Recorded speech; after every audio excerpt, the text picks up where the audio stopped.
Halo semuanya. Halo semuanya. Kali ini kita bakal nge-review film Indonesia yang berjudul Mencuri Raden Saleh. Film ini dirilis pada tanggal 25 Agustus 2022 dan disutradarai oleh Angga Dwi Mas Sasongko. Film ini menarik banget buat dibahas karena mulai dari sinematografinya, alur ceritanya, misal scene, kemudian latar belakang sutradaranya, dan nilai-nilai yang terkandung dalam film ini itu semuanya menarik buat dibahas. Nah, yang pertama mau kita bahas yaitu tema. Tema dalam film ini sutradara cukup berani mengambil tema heist, action, crime, komedi. Karena tidak banyak film Indonesia yang berani mengangkat tema yang seperti film itu. Keren banget ya. Jadi dalam film ini terdapat banyak tema. Ada heist, action, crime, dan komedi. Keren banget sih. Lanjut ke latar dari film ini, yaitu sekelompok mahasiswa yang berencana mencuri lukisan bersejarah. Lukisan tersebut adalah penangkapan Pangeran Diponegoro hasil karya Raden Saleh yang berada di Istana Presiden dan tak ternilai harganya. Masing-masing memiliki peran dan tugas yang berbeda dalam menjalankan pencurian ini. Aksi pencurian ini tentunya tidak akan berjalan mudah, apalagi lukisan ini disimpan di Istana Presiden yang tentunya memiliki sistem keamanan yang super ketat. Kita lanjut ke penokohan. Terus ngomongin kostum sama tata rias wajahnya, menurutku juga bener-bener apa ya, kayak menggambarkan banget karakter-karakter dari tokoh yang ada di film ini. Untuk pemeran utama yaitu Iqbal Ramadan sebagai Piko. Kayak misalnya karakter Piko nih, itu kan dia digambarkan kayak sosok seniman banget, seniman kan, yang kayak rambutnya gondrong dan diikat misalnya gitu kan, ya, seniman itu ya. seniman banget kan. Ia memiliki latar belakang seniman dan dikenal sebagai pria yang memiliki hati lembut. Dari segi penampilannya, Piko dianggap sebagai karakter yang nyaman menggunakan pakaian apa saja. Pemeran kedua yaitu Angga Yunanda berperan sebagai Ucup. Karakter Ucup nih, dia kan di film itu jadi hacker. Nah, terus di film ini dia digambarkan tuh sebagai orang yang apa ya, lebih ke kayak suka banget sama teknologi gitu loh. Teknologi. Jadi kemana-mana dia bawa tas ransel, terus pakaiannya juga yang santai gitu loh. Lebih kerapi gitu ya.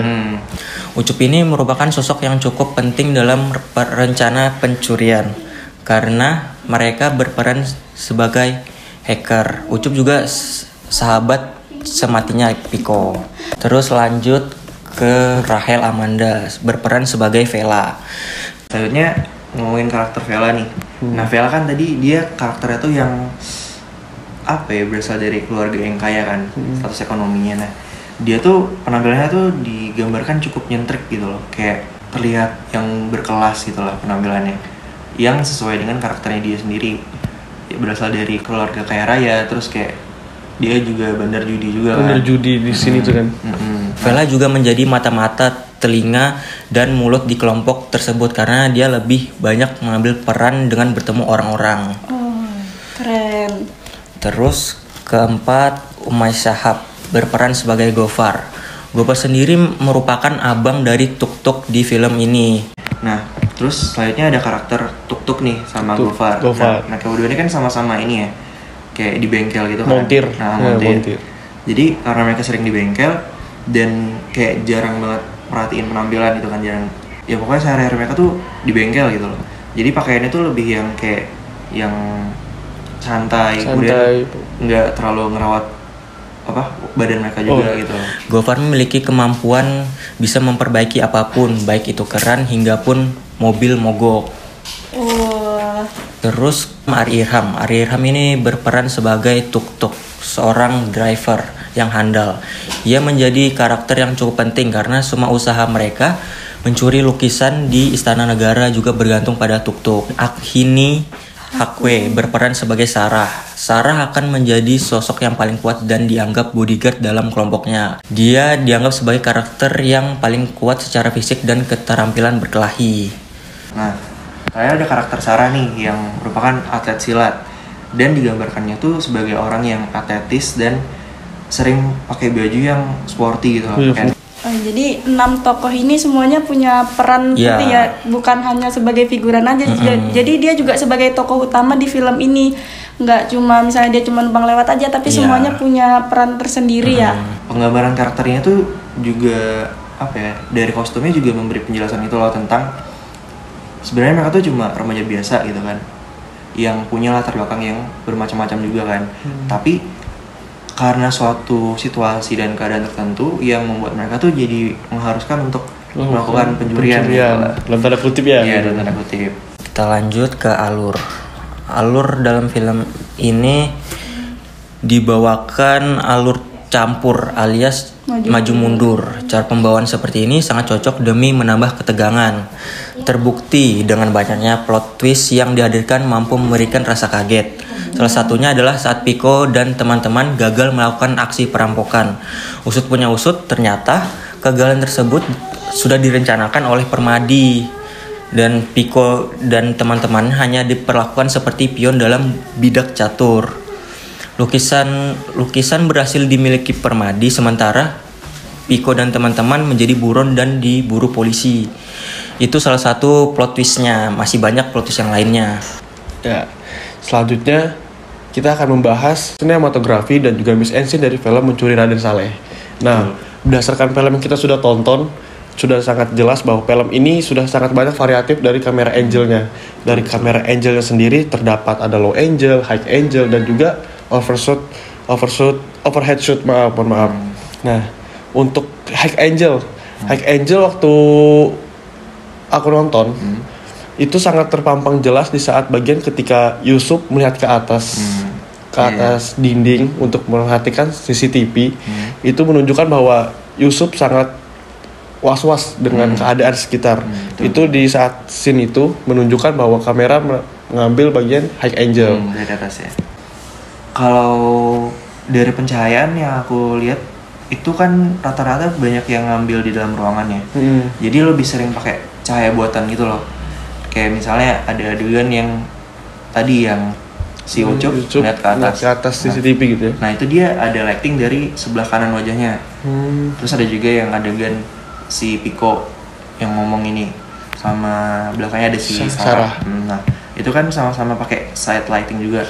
Nah itu tuh kayak ibaratnya kayak ngasih kesan yang dramatis gitu loh, dan ngasih highlight ke si objek atau si karakter yang ada di scene-nya tanpa terlalu over, tanpa terlalu ngebikin silau gitu loh.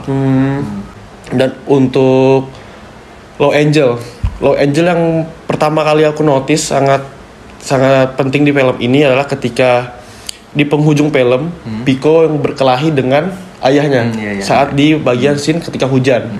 Yang saat Pico sudah tahu bahwa ayahnya adalah penjahat dari film ini, ya berfrustasi. Nah saat dia frustasi, kamera angle itu terlihat dari bawah. Kalau central framing itu dia lebih kayak ngasih momen spotlight untuk si karakternya, yang ngebikin kita jadi kayak cuma fokus ke objeknya doang. Fokus ke dia aja gitu ya. Fokus ke objek atau karakternya. Nah, contohnya tuh kayak misalnya si ini pas yang adegan Pico yang tadi yang Pico dia nangis di bawah hujan. Itu kan kayak benar-benar kayak kita harus fokus nih fokus sama ke Pico ini kondisi Pico sekarang iya, gitu. Dia lagi kecewa, lagi sedih Lagi gitu kan. sedih. Kita harus fokus ke adegan itu gitu loh. Jadi dipakai central framing. Selanjutnya teknik continuity. Continuity ini simple. Dalam film ini terlihat ketika Pico sedang melukis dengan kelihayannya. Mungkin kamu pasti nonton pas di awal scene yang ketika Pico lagi mulai untuk belajar melukis, untuk mencoba cari pasangannya lah gitu. Betul. Selanjutnya teknik cutting. Nah kalau cutting ini lebih kelihatan saat di momen ketika awal film Sarah yang sedang melihat foto mendiang almarhum ayahnya. Di situ sempat hening sejenak, lalu scene tiba-tiba pindah ke bagian tuk-tuk yang langsung balapan liar. Menurut aku di sini teknik cutting ini bisa dibilang transisi yang sangat pas, sangat halus, karena di situ betul-betul perpindahan yang tidak menduga lah menurut kalau dari aku. Terus ada juga scene yang selain scene itu, menurut aku juga yang paling saya suka adalah ketika Vela sedang menawarkan proposal kepada ibunya, lalu tiba-tiba scene itu langsung pindah ke Vela melempar proposal kepada temannya. Itu menunjukkan bahwa proposal ini tiba-tiba langsung disetujui. Itu menurut aku perpindahan scene yang cutting sangat bagus lah menurut aku. Iya sih, betul. Selanjutnya untuk close up ini simple. Film ini sering menggunakan medium close up untuk memperlihatkan pada wajah para pemeran, apalagi untuk menunjukkan para mimik para pemeran gitu kan. Yang paling aku notice yang pas bagian ayah dari Pico sedang bersiap untuk mau datang ke acara ulang tahun presiden itu ya. Itu sangat kelihatan close up dari wajah Bapak Pico, sangat tegang, seperti sedang tidak tenang ataupun serius gitu. Yang terakhir nih, untuk komposisi film ini ketika Sarah sedang berkelahi di acara ulang tahun Pak Presiden itu.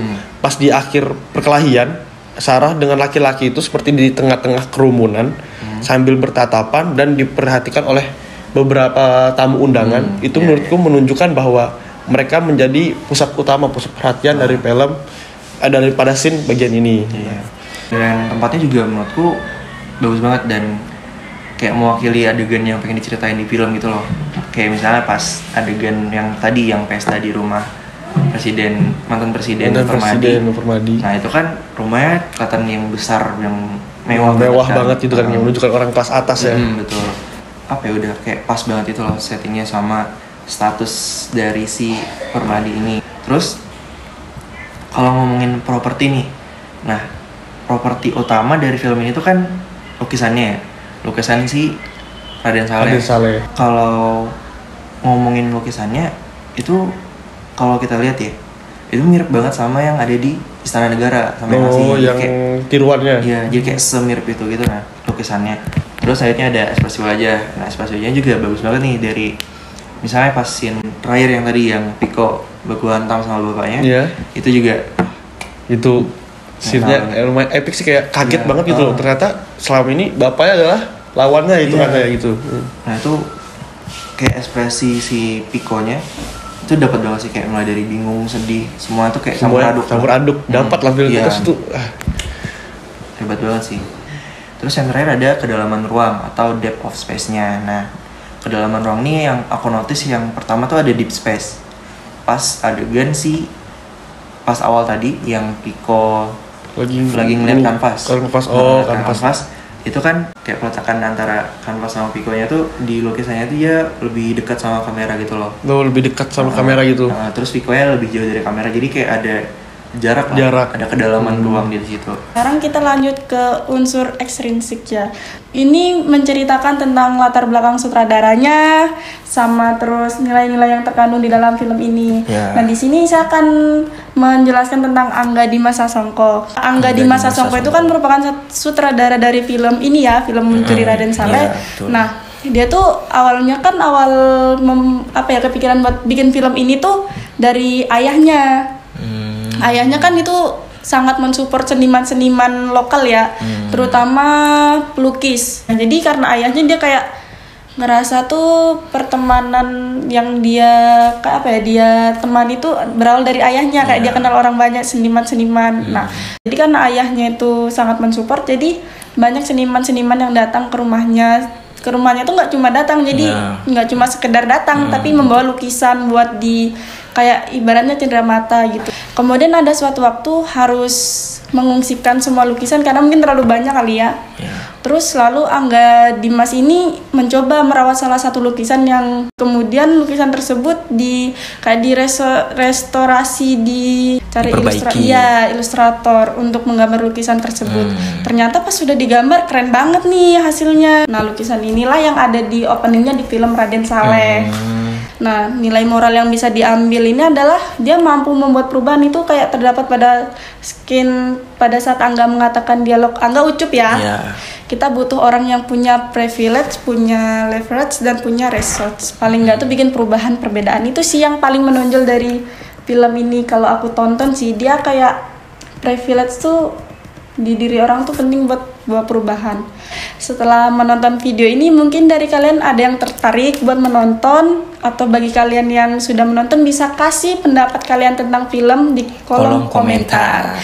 Thank you.